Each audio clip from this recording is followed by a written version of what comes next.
हरे कृष्णा।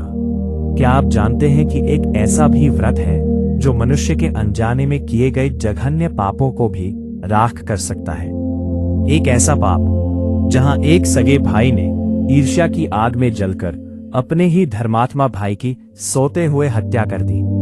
उस राजा की आत्मा हजारों सालों तक प्रेत बनकर भटकती रही, तड़पती रही। लेकिन फिर हुआ एक चमत्कार। आखिर कैसे एक छोटे से व्रत के पुण्य ने उस भयानक प्रेत को सीधे वैकुंठ धाम पहुंचा दिया। कौन सा था वो व्रत और क्या है इस रोंगटे खड़े कर देने वाली कथा का रहस्य? आज की इस विशेष वीडियो में हम श्रवण करेंगे अपरा एकादशी की वो संपूर्ण और पौराणिक कथा जिसे सुनने मात्र से ही जन्म जन्मांतर के कष्ट कट जाते हैं। कथा को अंत तक जरूर सुनिएगा क्योंकि अधूरी कथा कभी पूर्ण फल नहीं देती। प्राचीन काल में महिध्वज नाम के एक अत्यंत प्रतापी, धर्मनिष्ठ और न्यायप्रिय राजा हुए जिनका शासन 7 द्वीपों में विख्यात था और उनके राज्य में प्रजा को कभी भी दैहिक, दैविक या भौतिक कष्ट नहीं होता था। राजा महिध्वज का व्यक्तित्व इतना दिव्य था कि वे सदैव दान, पुण्य, यज्ञ और ब्राह्मणों की सेवा में तत्पर रहते थे, जिसके कारण उनका नाम इंद्रलोक तक बड़े सम्मान के साथ लिया जाता था। राजा के महल में सोने चांदी के विशाल भंडार थे और उनकी न्याय व्यवस्था इतनी सटीक थी कि शेर और बकरी एक ही घाट पर पानी पीते थे। उनके राज्य की भूमि सदैव अन्न से लदी रहती थी और बादल समय पर वर्षा करते थे। राजा महिध्वज ने अपने जीवन में सैकड़ों अश्वमेध यज्ञ किए थे और उनके द्वार से कभी कोई याचक खाली हाथ नहीं लौटता था। राजा की ख्याति इतनी बढ़ गई थी कि स्वयं इंद्र भी उनके पुण्य प्रताप से ईर्ष्या करने लगे थे। किंतु नियति का चक्र बड़ा ही विचित्र होता है और राजा महिध्वज के अपने ही घर में कलह का बीज पनप रहा था, क्योंकि उनका छोटा भाई वज्रध्वज अपने बड़े भाई की कीर्ति और उनके अलौकिक यश को देखकर भीतर ही भीतर ईर्ष्या की भयंकर अग्नि में जल रहा था। वज्रध्वज को लगता था कि जब तक महिध्वज जीवित है तब तक उसे कभी वो मान, सम्मान और सत्ता नहीं मिलेगी जिसका वो स्वप्न देखता है। इसलिए उसके मन में अपने ही सगे भाई के प्रति घोर शत्रुता पैदा हो गई और वो हर समय इस ताक में रहने लगा कि कब उसे अपने भाई का अंत करने का अवसर मिले। वो रात दिन इसी षड्यंत्र में लगा रहता था कि कैसे वो राजा की छह वे धूमिल करे या उन्हें मृत्यु के घाट उतार दे। ईर्ष्या और लोभ के वश में होकर एक रात जब पूरा महल और राज्य के पहरेदार गहरी निद्रा में मग्न थे, तब वज्रध्वज ने अपनी मनुष्यता को पूरी तरह त्याग दिया और हाथ में तीक्ष्ण धार वाली नंगी तलवार लेकर अत्यंत गुप्त तरीके से राजा महिध्वज के सुरक्षित शयन कक्ष में प्रवेश किया।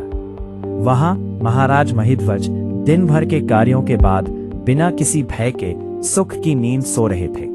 तभी वज्रध्वज ने बिना एक पल सोचे उन पर तलवार से कई प्राणघातक प्रहार कर दिए और सोते हुए अपने धर्मात्मा भाई की बड़ी ही निर्दयता से हत्या कर दी। राजा के प्राण निकलते ही वज्रध्वज का हृदय कांपने के बजाय और भी कठोर हो गया। इस जघन्य पाप को संसार की नजरों से छिपाने के लिए और दंड के भय से बचने के लिए वज्रध्वज ने राजा के लहूलुहान शव को एक पुराने कंबल में लपेटा और आधी रात के सन्नाटे में उसे घने और डरावने जंगल की ओर ले गया। वहां उसने एक विशाल, प्राचीन और शापित माने जाने वाले पीपल के पेड़ के नीचे एक गहरा गड्ढा खोदा और राजा के पार्थिव शरीर को बिना किसी अंतिम संस्कार, बिना किसी मंत्रोच्चार और बिना किसी शास्त्रोक्त विधि के मिट्टी में दबा दिया। चूंकि राजा महिध्वज की मृत्यु अकाल हुई थी और उनकी हत्या उनके अपने ही भाई द्वारा की गई थी, साथ ही उन्हें उचित मुखाग्नि, पिंडदान और तर्पण भी प्राप्त नहीं हुआ था। इस कारण उनकी आत्मा को परलोक में कोई स्थान नहीं मिला और वे अत्यंत कष्टदायक प्रेत योनि में भटकने के लिए विवश हो गए। राजा महिध्वज की आत्मा उसी पीपल के पेड़ पर निवास करने लगी और प्रेत योनि के असहनीय दुखों से व्याकुल होकर वे वहां से गुजरने वाले हर मनुष्य को डराने लगे। उनकी आत्मा भूख और प्यास से तड़पती रहती थी, लेकिन प्रेत शरीर होने के कारण वे कुछ भी ग्रहण नहीं कर पाते थे। जो भी उस वन मार्ग से गुजरता, राजा की तड़पती हुई आत्मा उसे नाना प्रकार के कष्ट देती, डरावनी आवाजें निकालती और भयानक गर्जना करती, जिसके कारण वह पूरा उपवन और मार्ग वीरान हो गया। लोगों ने उस रास्ते से जाना ही बंद कर दिया, क्योंकि वहां जाने वाला व्यक्ति कभी लौटकर नहीं आता था। हजारों वर्षों तक राजा महिध्वज इसी प्रकार उस पीपल के पेड़ पर प्रेत बनकर अपनी मुक्ति के लिए छटपटाते रहे। उनका तेज फीका पड़ गया था और वे केवल अंधकार के वश में थे। तभी एक दिन वहां से परम तेजस्वी, करुणा के सागर और ब्रह्मर्षि धौम्य का आगमन हुआ। ऋषि धौम्य अपनी दीर्घ तपस्या के पश्चात पवित्र तीर्थों के दर्शन हेतु तीर्थाटन पर निकले थे, और जैसे ही वे उस पीपल के पेड़ के निकट पहुंचे, उन्होंने वहां व्याप्त भारी अंधकार, बेचैनी और नकारात्मकता का अनुभव किया। ऋषि ने अपनी आंखें मूंदकर दिव्य दृष्टि से देखा तो उन्हें राजा महिध्वज की पूरी व्यथा, उनकी अकाल मृत्यु और उनके भाई के उस क्रूर छल का सारा दृश्य किसी चलचित्र की भांति दिखाई दे गया। राजा की ऐसी दयनीय स्थिति देखकर ऋषि धौम्य का हृदय करुणा से भर उठा और उन्होंने विचार किया कि इस पुण्यात्मा राजा को, जिसने जीवन भर धर्म का पालन किया, इस नारकीय योनि से मुक्त करना ही मेरा परम कर्तव्य और धर्म है। ऋषि ने अपने तपोबल और मंत्र शक्ति से उस प्रेत को पेड़ से नीचे उतारा और उसे परलोक विद्या का गूढ़ ज्ञान दिया, जिससे राजा की चेतना धीरे धीरे जागृत हुई और उन्हें अपने पिछले गौरवशाली जन्म का स्मरण हो आया। राजा की आत्मा ऋषि के चरणों में गिरकर विलाप करने लगी। राजा को प्रेत योनि से मुक्त करने के लिए ऋषि धौम्य ने शास्त्रों और पुराणों में वर्णित सबसे प्रभावशाली उपाय खोजने का निर्णय लिया, और उन्हें ज्येष्ठ मास के कृष्ण पक्ष की अभिति एकादशी की अनंत महिमा का ध्यान आया। ऋषि ने उसी क्षण संकल्प लिया कि वे स्वयं इस अत्यंत कठिन व्रत को करेंगे और इसका सारा अर्जित पुण्य राजा को अर्पित कर देंगे। एकादशी के शुभ दिन ऋषि ने सूर्योदय से पूर्व पवित्र नदी में स्नान किया और भगवान श्री हरि विष्णु की षोडशोपचार विधि से गंध, पुष्प, धूप और दीप के साथ पूजा अर्चना की। उन्होंने पूरे दिन जल की एक बूंद भी ग्रहण नहीं की और निराहार रहकर भगवान के दिव्य नाम ओम नमो भगवते वासुदेवाय का निरंतर जाप किया। रात भर उन्होंने हरि कीर्तन और जागरण किया, जिससे पूरा जंगल दिव्य प्रकाश और आध्यात्मिक ध्वनि से गुंजायमान हो उठा और वहां रहने वाले हिंसक जीव जंतु भी शांत और सौम्य हो गए। अगले दिन द्वादशी की पावन तिथि को सूर्योदय के पश्चात व्रत का पारण करने से पूर्व ऋषि धौम्य ने अपने दाहिने हाथ में पवित्र गंगा जल लिया और समस्त देवताओं को साक्षी मानकर अत्यंत श्रद्धापूर्वक यह घोषणा की कि मेरे द्वारा पूरी निष्ठा से किए गए इस अपरा एकादशी व्रत का जितना भी अनंत पुण्य फल है, वो इस प्रेत योनि में कष्ट पा रहे राजा महिध्वज को प्राप्त हो जाए और वे इस निकृष्ट योनि से मुक्त होकर सद्गति को प्राप्त करें। जैसे ही ऋषि ने वो संकल्पित जल भूमि पर छोड़ा, एक महान और अलौकिक चमत्कार हुआ। पीपल के पेड़ से निकलकर राजा महिध्वज की काली छाया और प्रेत स्वरूप गायब हो गया और वे एक अत्यंत तेजस्वी, चतुर्भुज और स्वर्ण आभूषणों से युक्त दिव्य देह में परिवर्तित हो गए। उनके शरीर से करोड़ों सूर्यों के समान प्रकाश निकलने लगा, जिससे पूरा वन प्रकाशित हो उठा और स्वर्ग से देवताओं ने दुदुम्भियां बजाते हुए दिव्य पुष्पों की वर्षा आरंभ कर दी।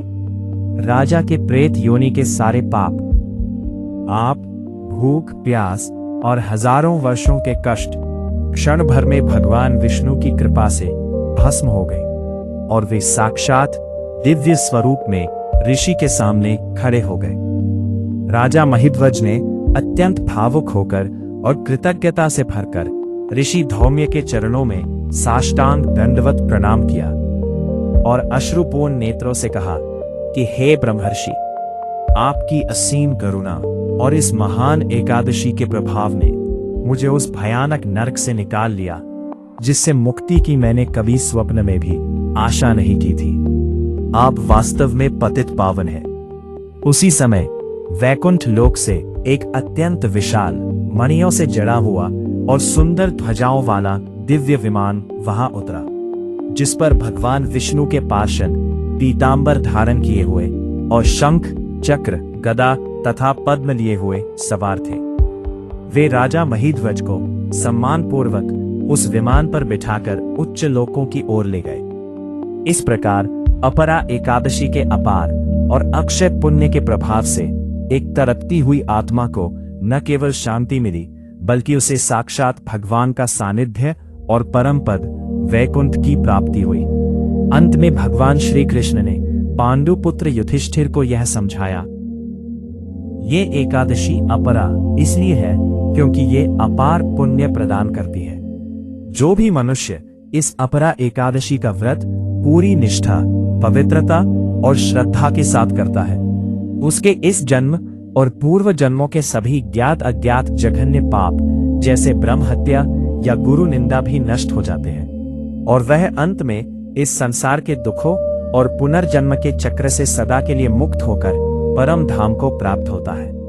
इस कथा को पढ़ने और सुनने मात्र से मनुष्य को वही फल मिलता है जो पुष्कर स्नान या कुरुक्षेत्र में सूर्य प्रहर के समय दान करने से प्राप्त होता है। तो भक्तों, ये थी अपरा एकादशी की वह दिव्य और कल्याणकारी कथा जो हमें सिखाती है कि भगवान श्री हरि की भक्ति और एकादशी के व्रत में कितनी अपार शक्ति है। जैसे ऋषि धौम्य की करुणा और इस व्रत के पुण्य ने राजा महीध्वज को प्रेत योनि के घोर कष्टों से मुक्त कर दिया, वैसे ही ये व्रत हमारे जीवन के भी समस्त संकटों और पापों को नष्ट कर सकता है। आशा है कि आपको आज की ये कथा पसंद आई होगी। अगर आप भी भगवान विष्णु की असीम कृपा पाना चाहते हैं तो कमेंट बॉक्स में जय श्री हरि विष्णु या हरे कृष्णा लिखना न भूलें। इस कथा को अपने मित्रों और परिवार के साथ भी साझा करें ताकि उन्हें भी इस पावन दिन का पुण्य फल प्राप्त हो सके। ऐसी ही अन्य पौराणिक कथाओं और आध्यात्मिक जानकारी के लिए हमारे चैनल को सब्सक्राइब करें और बेल आइकन जरूर दबाएं। मिलते हैं अगली वीडियो में एक नई कथा के साथ। तब तक के लिए भगवान का स्मरण करते रहें।